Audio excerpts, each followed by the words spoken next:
누가복음 17장 7절에서 10절 말씀입니다. 너희 중 누구에게 밭을 갈거나 양을 치거나 하는 종이 있어 밭에서 돌아오면 그대로 곧 와 앉아서 먹으라 말할 자가 있느냐? 도리어 그들은 내 먹을 것을 준비하고 띠를 띠고 내가 먹고 마시는 동안에 수종 들고 너는 그 후에 먹고 마시라 하지 않겠느냐? 명한 대로 하였다고 종에게 감사하겠느냐? 이와 같이 너희도 명령받은 것을 다 행한 후에 이르기를 우리는 무익한 종이라 우리가 하여야 할 일을 한 것뿐이라 할지니라. 하나님께서 우리를 구원하신 것은 하나님의 일방적인 주권입니다. 이 구원에 우리의 인간의 의지, 노력, 공로는 단 조금도 있을 수가 없습니다. 그래서 구원은 하나님의 은혜입니다. 인간관계도 이러한 은혜의 관계가 되게 하여야 합니다. 하나님이 우리에게 은혜로 대하시는 것처럼 우리의 인간 관계도 이러한 은혜의 관계가 되어야 하는 것입니다.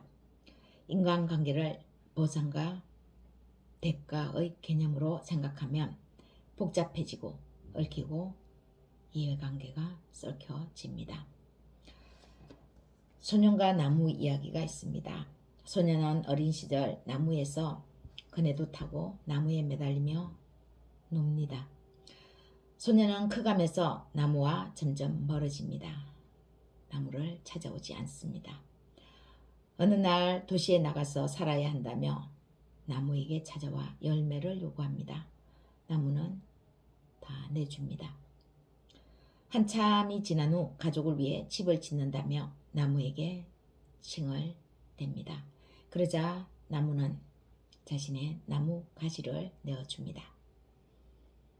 소년이 중년이 되었으면 배 타고 멀리 항해를 나가야 한다며 나무 둥치를 베어버립니다. 그래도 나무는 행복했습니다. 줄 것이 있다는 것을 매우 기뻐했습니다. 많은 세월이 지난 후 할아버지가 된 소년이 나타나서 나무가 미안해합니다. 얘야, 미안하다. 줄 것이 없구나. 내 밑둥에 앉아 쉬거라. 나무는 소년에게 다 내어주고도 힘이 없어 할아버지가 된 소년에게 마지막 남은 자신의 밑둥을 내어 쉬게 합니다. 무익한 종은 아낌없이 주는 나무와 같은 삶입니다. 우리가 믿는 하나님이 무익한 종과 같은 분이 아니겠는지요. 하나님은 우리를 위해 아낌없이 다 내어 주신 분이십니다. 먼저 우리에게 생명을 주셨습니다. 이 거대한 우주를 주셨습니다. 그랬더니 온갖 죄는 다 저질러서 죽음에까지 이르게 된 우리에게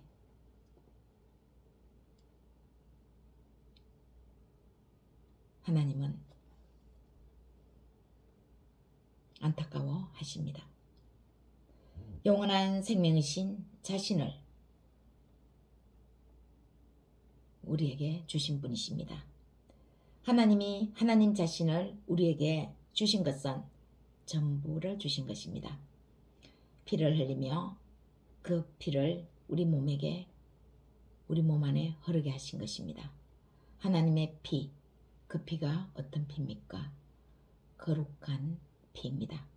죄가 조금도 없는 거룩한 피입니다. 깨끗한 피입니다. 그리고 자신을 내어주신 정의로운 피입니다. 그 피가 하나님의 자녀인 우리 몸 안에 흐르고 있습니다. 그래서 우리에게는 조금도 더러운 피가 없는 것입니다.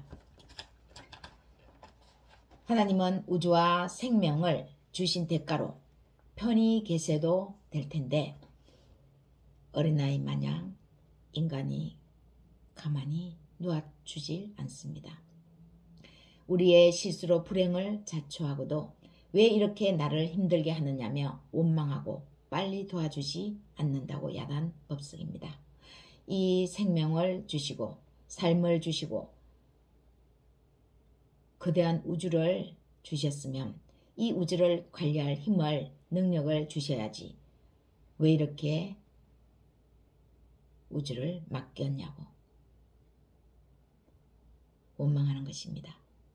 그렇지만 하나님은 우리들의 이런 투정을 엄마처럼 아빠처럼 아낌없이 주는 나무처럼 마치 무익한 종이 된 것 마냥 다 들어주십니다. 이것이 하나님이 우리를 사랑하시는 사랑입니다. 우리는 하나님의 겸손입니다. 우리는 인간관계에서 우리가 하는 일에 대해서 이와 같은 태도를 마땅히 가져야 합니다. 예수님은 당시 사회에 있던 종을 예로 들어서 말씀하시고 계십니다. 설교를 듣는 사람들이 얼마나 종을 많이 두고 있었는지는 모르지만 그들의 삶이 이러한 태도와는 거리가 멀지 않았을까 하는 생각을 해봅니다. 무익한 종과 같은 삶. 종은 주인을 섬기는 것이 당연한 의무였고 칭찬받을 만한 일은 아니었지요. 그런데 의무로만 한다면 얼마나 힘이 들겠습니까? 그래서 예수님은 자신이 하늘에서 왔다. 내가 내 피와 몸을 다 주었다고 강조하시는 것이죠. 사랑을 말씀하시는 것입니다.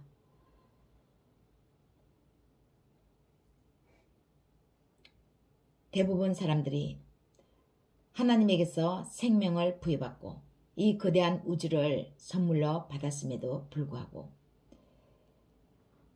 하나님이 인간에게 내어주신 무익한 종과 같은 그런 태도를 취하지 않았던 것입니다. 그래서 예수님은 종의 자세가 어떠해야 하는지, 종과 같은 삶이 어떠한 삶인지를 오늘 설교를 듣는 그들에게 말씀하고 있는 것입니다.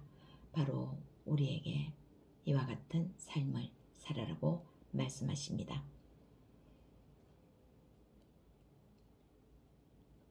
종은 다 하고도 충실히 이행하고도 칭찬을 기대하면 안 된다는 것이죠. 모든 것을 아낌없이 생명의 전부를 내어주신 하나님의 사랑으로 종과 같은 개념을 갖는 삶의 태도를 지니라는 것이 아니겠습니까?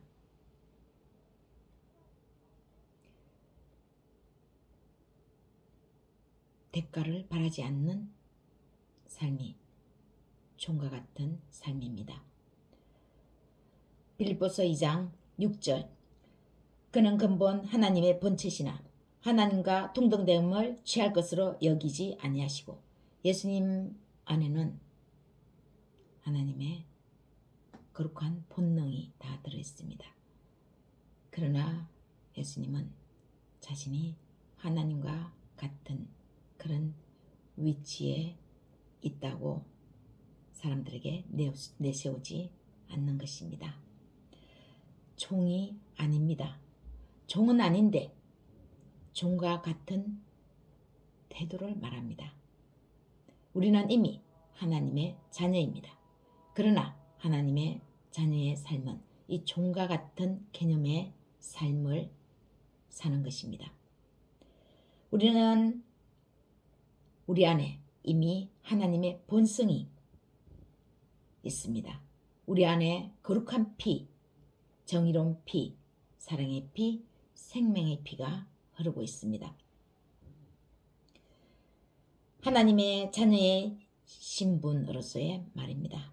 그러나 종의 신분과 같은 개념으로 세상을 대하고 인간관계의 태도를 취하면 하나님이 우리를 통해서 영광을 받으십니다. 우리는 최선을 다했지만, 우리는 열심히 했지만 우리는 무익한 종이로서이다. 할 일을 한 것 뿐입니다. 이러한 태도를 가져야 합니다. 하나님이 우리를 통해서 영광 받으신다면 우리에게는 영광이 없습니까? 우리에게 영광이 있으니까 하나님이 우리를 통해서 영광 받으신 것입니다. 하나님의 영광은 곧 우리의 영광입니다. 자신을 전부 겸손과 사랑으로 주시고 무익한 종이 되신 예수 그리스도와 함께 하는 우리의 삶에 하나님의 영광이 높임을 받으시기를, 넘치시기를 예수님의 이름으로 축원합니다.